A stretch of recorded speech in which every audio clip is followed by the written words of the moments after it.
Nosso serviço já possua cerca de 6 anos, né, no município, 6 anos de existência. Ainda existe muita gente que não conhece o nosso serviço, né?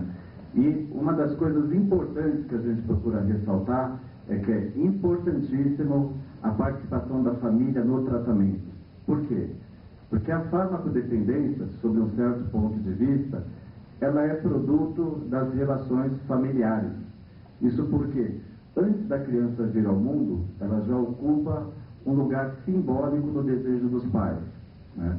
É muito comum a gente ver isso na clínica, geralmente, vamos dar um exemplo aqui da saúde, né? Quando os pais são médicos, antes do filho nascer, já existe um projeto para que ele siga a profissão dos pais e perpetue aquilo que os pais realizaram ao nível profissional, social em sua vida.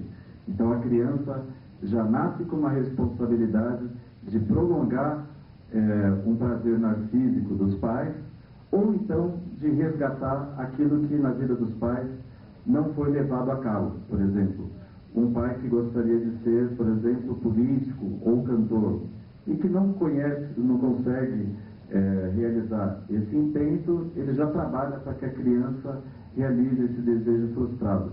Então a criança já nasce com uma responsabilidade muito grande, né?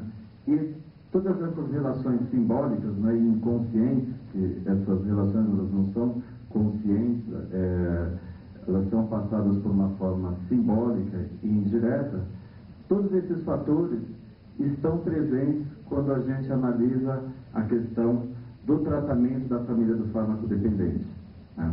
A gente costuma ter uma observação muito voltada para o lugar que o paciente, no caso os dependentes de drogas, ocupa na família e a função que a toxicomania ocupa nessa família.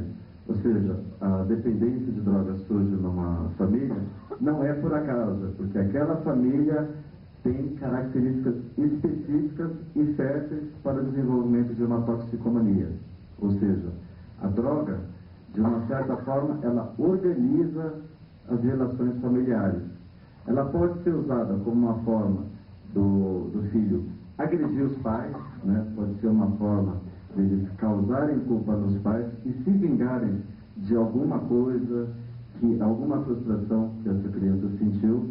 Pode ser uma forma também do paciente, do farmacodependente, chamar atenção para si, né? Uma forma de dizer, olha, eu estou vivo, eu existo nessa família, né? Então existem aí muitos conflitos na família do fármaco-dependente que não são conscientes e que é importantíssimo que no tratamento a gente mexa com esses conflitos.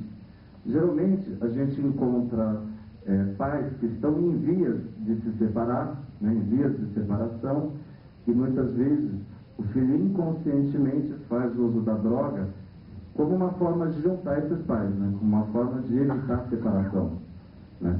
E uma outra questão importantíssima é que o usuário de drogas, ele representa dentro da família o que a gente chama, né, no vocabulário popular, de bode expiatório.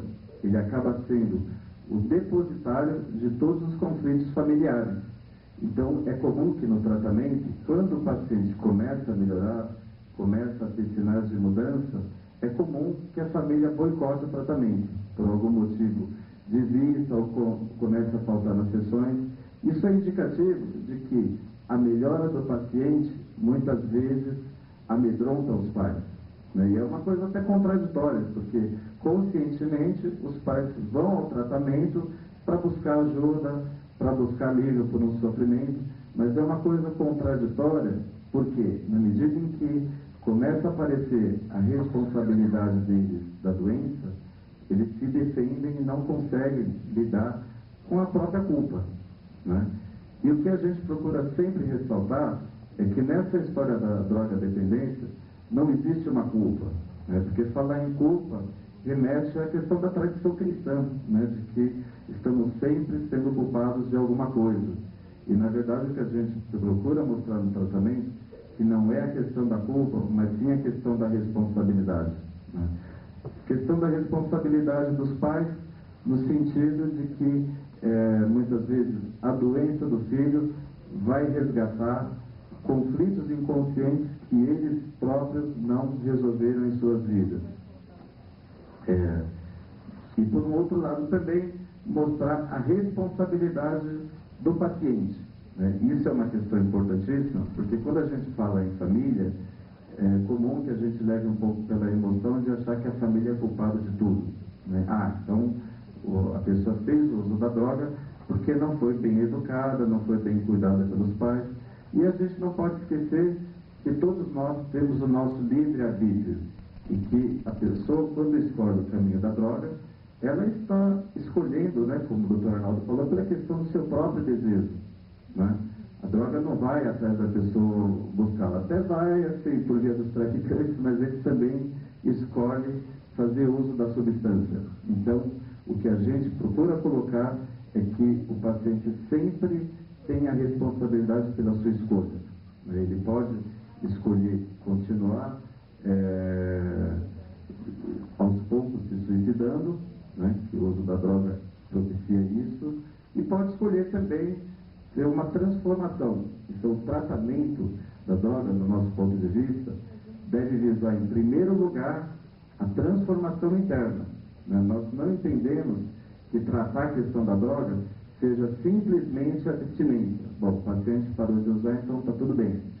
A gente entende que a abstinência deva ser uma consequência, que deva se iniciar, primeiramente, uma transformação interna. Porque se simplesmente a pessoa deixa de usar droga, deixa de usar o álcool, mas a sua vida profissional continua estagnada, sua vida familiar continua conflituosa, sua vida afetiva continua amortecida, então nós entendemos que nesse processo não está havendo transformação. Então, o objetivo do tratamento é que a gente consiga, de alguma forma, gerar uma semente de transformação no próprio usuário e principalmente na família. Porque se você procura transformar só as atitudes do usuário e não trabalha a família, geralmente acontece isso que a gente acabou falando do boicote da família.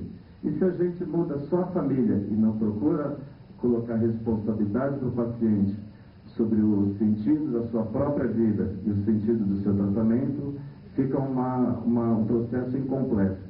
Então a gente procura lidar com essas duas formas. E eu acho que seria importante, né, a gente iniciar um debate, a gente tem ainda algum tempinho ainda, e quem quiser fazer alguma pergunta, pode levantar a mão. Pois não?